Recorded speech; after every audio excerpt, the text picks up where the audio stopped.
Okay, so our last topic for this episode is about something called a partition, and a partition is basically a way of dividing up a set in a certain way that satisfies certain properties. And it's not too difficult. You'll understand what I mean right away when we do some examples, but I want to begin by cautioning you against a certain interpretation.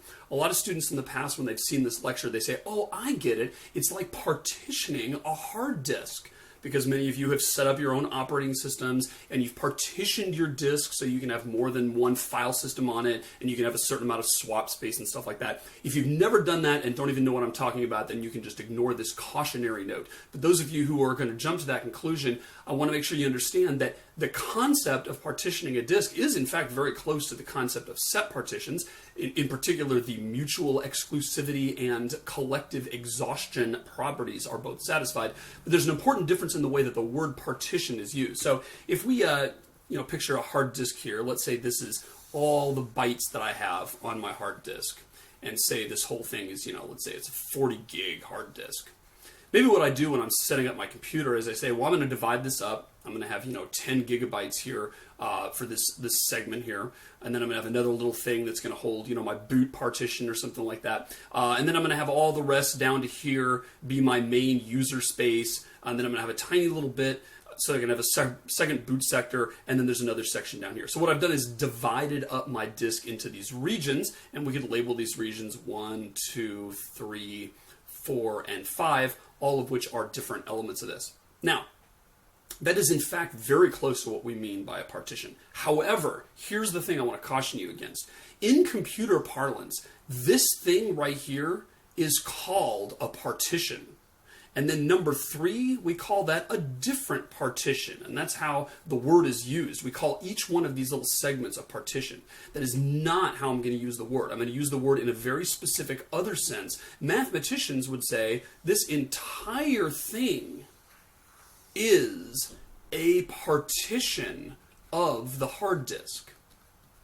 So we don't call each one of the individual slices a partition, but rather we call the entire thing a partition. Okay, so that's just want to give that sort of warning so that you don't misinterpret what I'm going to say. Okay, so here's the deal. If I have a set, a partition is a collection of subsets.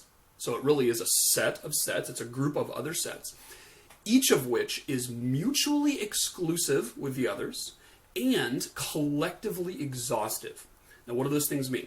Mutually exclusive simply means that no two sets in the partition have any overlapping elements. In fact, they all have an empty set for their intersection. So what that practically means is no element of the original set can be in more than one of the subsets, because if it were, then they wouldn't be mutually exclusive. So that's the first property that we have to satisfy. The second property is called collectively exhaustive, and a set of subsets is collectively exhaustive if every element in the original set is in one of them. So basically what this boils down to is if I have a set of elements, every one of the elements needs to go in one and only one of the subsets. If it doesn't go in one, then those subsets are not going to be a partition because they won't be collectively exhaustive. They'll be, omitting one of the original elements. On the other hand, if I take one of the elements of the original set and put it in two of the different subsets, it also will not be a partition because they won't be mutually exclusive. So if we look at this mathematically and talk about the formula for this, here's what we're going to say. Let's say I have a set X, and it can be anything. If I partition this into sets X1, X2, X3, ... all the way up to Xn, so we'll say that we're going to partition them partition X rather into 17 different sets or 4 different sets or 92 different sets, whatever N is, that's the number of different sets I'm partitioning it into. Collectively exhaustive means that X1 union X2 union X3 union ... union Xn. So if I union them all together, I'm going to get X back. That is what's called being collectively exhaustive. And that is one of the two conditions for having a partition. When I union all of the little parts back together, I better get the original thing. There better not be anything left out. Otherwise, something was omitted in putting them into subsets, and it's not collectively exhaustive. Okay, so the other property is called mutually exclusive, and mutually exclusive says that x sub I intersect x sub j must be the empty set for all I and j. Now, if you're not used to seeing math things written out, that might look a little scary, but let me just walk you through it. It's really not that tough. What it means is if I take any two of the sets, maybe x5 and x7, I better be able to intersect them and come up with nothing. Because if I intersect them and there's something in the intersection, well, that means those weren't mutually exclusive. Because this whole thing is a statement of the mutually exclusive. A set of sets is mutually exclusive if for every single pair of them, and sometimes we call this pairwise mutual exclusivity, for every pair of sets in there, they have to intersect to the empty set. Now, when I first saw this, I thought, well, it's kind of weird with all this xi, xj thing, and, it's kind of complicated to think of it that way. Why not just say this? Why not just say x1 intersect x2, intersect x3, intersect ... intersect xn equals the empty set? Because that definition would look a lot like what we had for for collectively exhaustive. To prove that they're collectively exhaustive, that means that the union of them has to equal the original set. Why not just say that the intersection of them all equals the empty set? And that's what our property is for mutual exclusivity. Turns out that does not work. And the reason it doesn't work is because this is far too weak a condition. All this thing says that I just wrote down is that if you intersect all of them together, you get the empty set. But that doesn't guarantee that no element is in more than one of them. So consider, suppose X is the set 1, 2, 3. And I claimed to have a partition of these. And I said, well, I'm going to make X1 have 1 and 2 in it.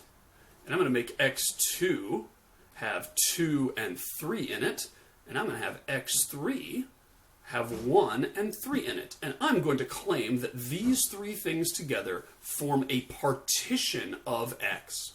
Now, I'm a bald-faced liar. Those are not a partition of X. And the reason is 1 is in two different places, and so is 2, and so is 3 for that matter. So clearly it's not the case that these are mutual exclusive. But if I just looked at the property this way, and I said, is it true that all these together are in fact the empty set? That's actually true, right? There isn't any element that is in all of the sets. There's no element that is in X1 and X2 and X3. And so, in fact, the empty set is the intersection of all these things. But that doesn't mean they're mutually exclusive, because if I just take X1 intersect X2, well, I don't get the empty set, I get 2. And if I take X2 and intersect it with X3, I'm going to get something, I'm going to get 3. And so these things are not mutually exclusive at all, and yet I would be misled into thinking that they were if I use this as the rule. So again, the rule has to be for all I and j individually, pairwise, these intersections is the empty set for all I and j. All right, so let's make this more concrete. Look at a couple examples, right? Let's just say I said C for class is the set of students in my class. Well, I could divide them into C1 being the males and C2 being the females. And that would be a valid partition, because every student is either a male or a female and no student is both. Therefore, these two sets are collectively exhaustive and mutually exclusive for this set right here. I could instead say, I want to divide them a different way. I want to divide them into the freshmen, the sophomores, the juniors, the seniors, and we'll just put on here the super seniors, those taking a 5th or 6th or all the way up to infinity year. These also form a partition, right? Because every student is one of these, and yet no student is more than one. Therefore, this is another way to partition them. So you can see a partition is nothing more than a way of carving up a set, right? We can divide them according to male and female, divide them by gender. We can divide them according to what year they're in. Here's one that wouldn't be a partition, though. Suppose I said C1 is going to be the math majors, and C2 is going to be the computer science majors. Okay? This is not a partition. It's not a partition because it's neither mutually exclusive nor collectively exhaustive, right? Someone could be a math major and a computer science major, in which case they would be in both C1 and C2. There's double majors all the time. And of course, there could be people that are majoring in neither one. They're majoring in economics or English or art history or something else, in which case they would not be in either C1 or C2. So that's totally not a partition. So whenever we say a partition, we mean a specific way of carving up the elements in a set, such that everybody is in one of the subsets and there isn't anybody in more than one. Good. Let's do some quick review questions here to make sure you get this. I've got a set here, G. Those of you who are Game of Thrones fans will recognize some of these characters here. If you're not, it's okay. Question. Is the following a partition of G? Suppose I took these 6 characters, Tyrion, Cersei, Sansa, Bran, Gendry, and Daenerys, and divided them up into these 2 sets. Do those sets form a partition? Stop the video and figure it out. The answer is yes. Those are 2 sets which are mutually exclusive, they have nothing in common, and they are collectively exhaustive. If I took the union of them, I would get back the set G. And in this case, I have divided the characters by gender. I've put all the women in one subset, and I put all the men in another. All right, let's see. Is this also a valid partition? The answer is yes, because every character is in one and only one of the subsets, and everyone is present somewhere, right? And I've divided them up this time in terms of good guys and bad guys, or at least the characters that I root for and the characters I kind of hope take a fall. How about this? Is this a partition of G? I'm trying to divide it up into the Starks, the Lannisters, and other. Answer is no, that's not a partition because we left out Gendry. Gendry is one of the elements of G, and he didn't find a home, and therefore this is not a valid partition of G. They're all subsets of G, but the 3 of them together do not form a partition. What about this one? I've got Gendry and Jon, and then I've got Cersei, Sansa, Tyrion, Bran, Daenerys. I'm dividing them up into the bastards and the non-bastards. Again, not a partition, and that's because Jon snuck in there, right? Jon wasn't a part of the original set G, therefore he cannot be present in any presumed partition of G. Daenerys, Cersei, and Bran. Sansa, Tyrion, Bran, and Gendry. Is this a partition of G? Kind of trying to divide this up according to characters who have designs on the throne and really want to be king or queen someday, and those who don't. And the answer is no, because Bran is in 2 places. These 2 sets are not mutually exclusive, and that's because Bran seems rather conflicted about the whole thing and doesn't really know what his ultimate destiny is going to be. How about this one? I put everyone in their own set. Is that a partition? And I have the empty set in there too. Yes, it is, because these sets are mutually exclusive and collectively exhaustive, therefore they satisfy the partition criteria.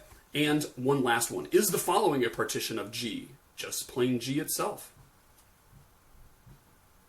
And the answer is yes, it is, because it satisfies mutual exclusivity, obviously, and it's collectively exhaustive. So I could take all the characters and say, I'm going to partition them just by leaving them all there. And that is, in fact, a mathematically acceptable partition. Thank you for your attention, and catch you next time on